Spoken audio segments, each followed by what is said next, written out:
changing. We're flying high, creating a complaint-free world. No more, no more complaining. People, their lives are changing. We're flying high, creating a complaint-free world.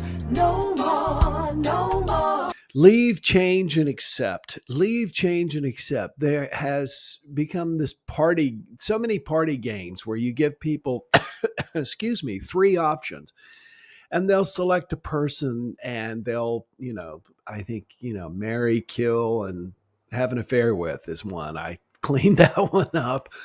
But a podcast that I listen to, which is called The God Pod, which is the most irreverent thing. I recommend it only if you like total irreverence. They do a thing called bless, smite, and second coming. Things they want to bless, they want to smite, they want to have second coming.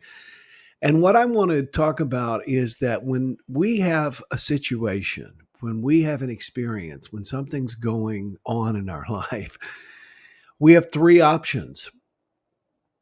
And our angst comes in many cases from not making a choice over one of the three options. The three options are to leave the situation, just to walk away. And it doesn't mean to slam the door on the way out. It means in some cases to just emotionally withdraw, to leave the situation. The second option we have is to try and change the situation, which is certainly, we often have a lot more power than we think. And ultimately, we can accept the situation as it is without judging it and trying to change it. We can leave, we can change, we can accept. I was driving back from Boca. Was it Boca? Yeah, the other day. I drove up to Miami to have lunch with my buddy. And I was driving back. And as I was driving back, Miami traffic was being typical Miami traffic. There are people that they're just, it's hard to explain. You've got people who are retired and feel like they're in no hurry, and they've earned the right to drive well below the speed limit in the passing lane. And I'm not criticizing this. I'm attempting to state it all as neutral facts. Then you've also got people who I truly believe have grown up watching Grand Theft Auto and the Fast and the Furious, who believe that that's a perfectly acceptable way to drive and to tailgate and to speed and to almost clip bumpers and to flash lights to try and get you to move over. And I really, when I first got here, that was so traumatizing for me. People in Kansas City don't drive like that.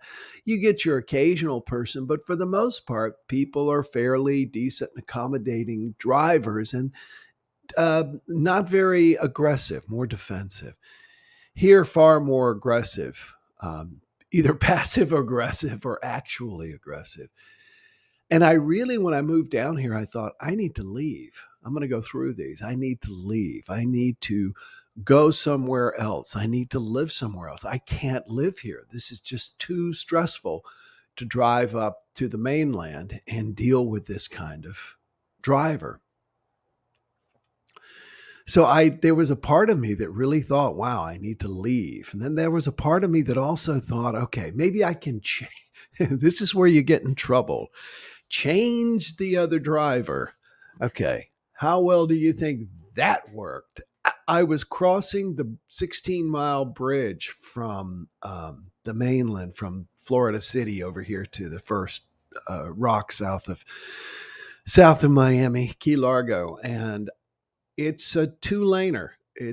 You're on one side and the other person's on the other side, and then there's concrete in between, and on the sides, on the right side, there's a chain link fence, and beyond that is the Everglades. There is swamp. There is not swamp, but it's the Everglades. It's water and it's mangrove trees, and that's it. And when you say mangrove trees, don't think trees. These are like bushes, big bushes.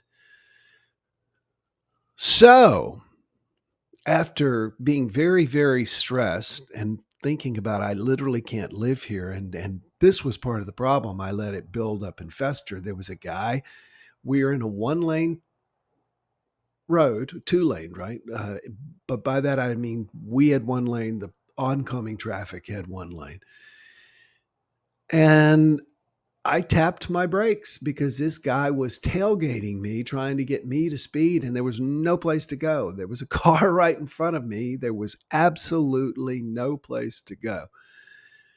And the guy went out of his mind. I tapped my brakes. The guy went out of his mind. He passed me on the Everglades side, barely missing the chain link fence, tried to drive me into the barricade. I'm laughing now, but I was really upset then. And then he got in front of me and started stomping his brakes and came to a stop. And I thought the guy was going to get out with a gun or something. So in some cases, you can't change things and you can't change other people. And to attempt to do so is not only folly, but can be dangerous. And the other option that I've come to live with is just totally to accept. Totally to accept. I had something to happen the other day. I was driving into Miami and I reached a spot where the 1 lane became 2 lanes, and there was a truck in front of me who had been driving significantly below the speed limit. And so I changed lanes and passed the guy. And then it became 1 lane. So what that did was it put me in front of this person. Use my turn signal, change lanes legally, everything, Well, for some reason, this enraged this guy. And he was in a big truck, got up on my butt. I mean, you couldn't have put a piece of paper between us. And he's driving like an F-250 dually, a big, big truck. And he's flashing his lights and honking his horn. The fact of me legally and safely passing this guy just flipped a switch in his mind.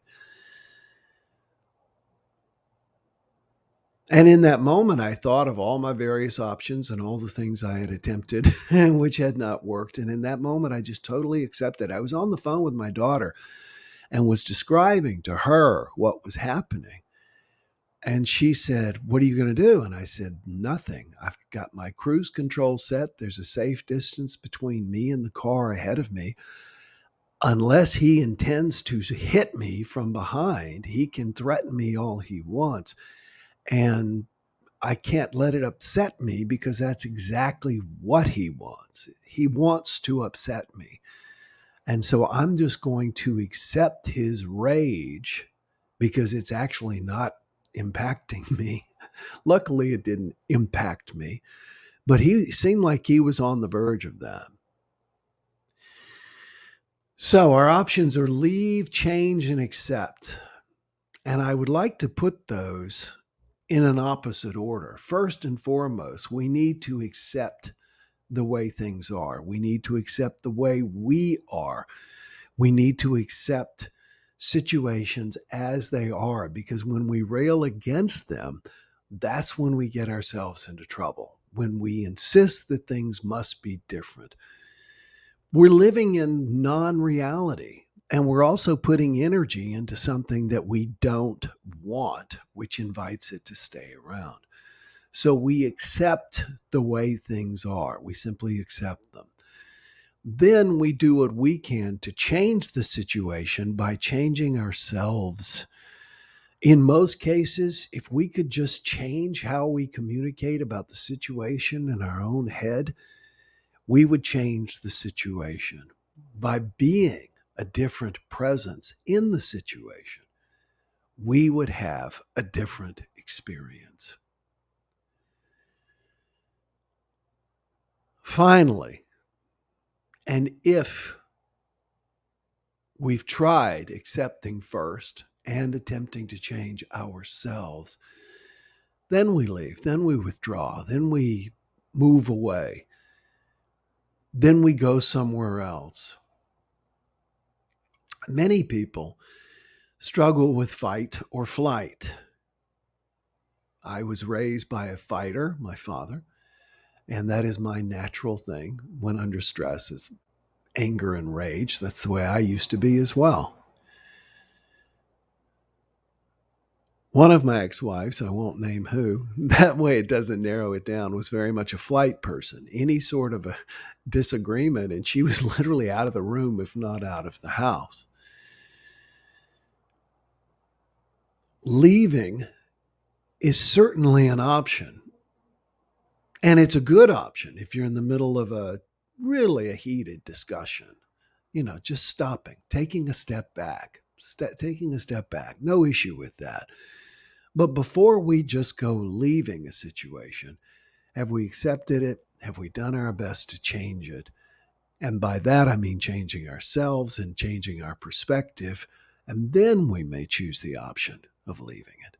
No more complaining people. Their lives are changing. We're flying high, creating a complaint-free world. No more complaining people. Their lives are changing.